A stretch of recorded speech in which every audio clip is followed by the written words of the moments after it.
दमा, एस्थमा जिसको अंग्रेज़ी में कहते हैं, वो बड़ा एक मसला है बन जाता है।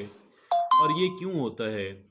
एक इंसान की सांस की नाली में जहाँ पे सांस आता जाता है सोजश हो जाती है, रास्ता सांस का तंग हो जाता है और बलगम पैदा होना शुरू हो जाती है, तो ये अस्थमा, ये दमा कहलवाता है।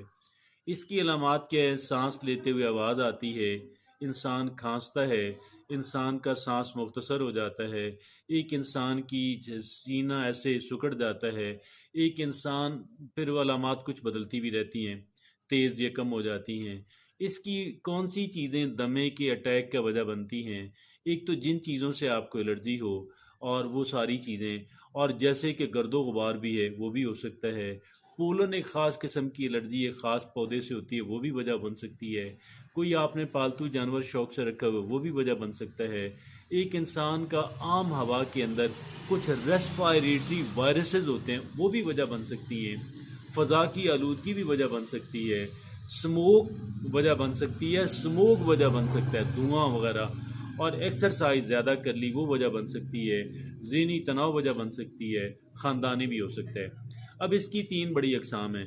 पहली वजह वो है कि एलर्जिक अस्थमा, जिन जिन चीज़ों से आपको एलर्जी है उनकी वजह से हो गया, अटैक हो गया। दूसरी वजह यह है कि नॉन एलर्जिक, कि जैसे आपने ज़्यादा एक्सरसाइज कर ली, आपको ज़हनी तनाव हो गया।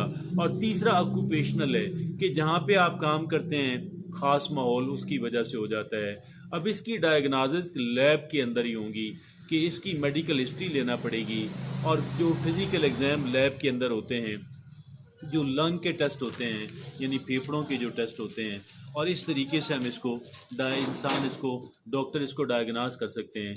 इसका जो ट्रीटमेंट और इसकी जो मैनेजमेंट है, कुछ तो अद्वियात लेनी पड़ती हैं, और एक इन्हेलर होता है, वो अक्सर सारों के पास ही रखना चाहिए, हर वक्त जेब में रखना चाहिए। और अद्वियात जो है खाने वाली, और सिरप या जो भी कैप्सूल दवाएं, और फिर लाइफस्टाइल चेंज करना पड़ेगा, ताकि पहला काम ये होगा कि वो ट्रिगर जिन चीज़ों की वजह से आपको दमा का अटैक होता है उन चीज़ों से बच जाएं। दूसरा ये कि रेगुलर एक्सरसाइज करें। तीसरा ये कि अपना वज़न ना बढ़ने दें। अब ये है कि एस्थमा एक्शन प्लान क्या है? वो एक्शन प्लान जो है वो तो पर्सनलाइज्ड होता है, और वो फिर इंसान को डॉक्टर ही बता सकता है। लेकिन इसकी कॉम्प्लिकेशंस बहुत होती हैं। एक तो ये है कि बहुत ज़्यादा जब शदीद इंसान को अटैक हो तो बड़ा मसला बनता है, शदीद तकलीफ़ में इंसान आ जाता है।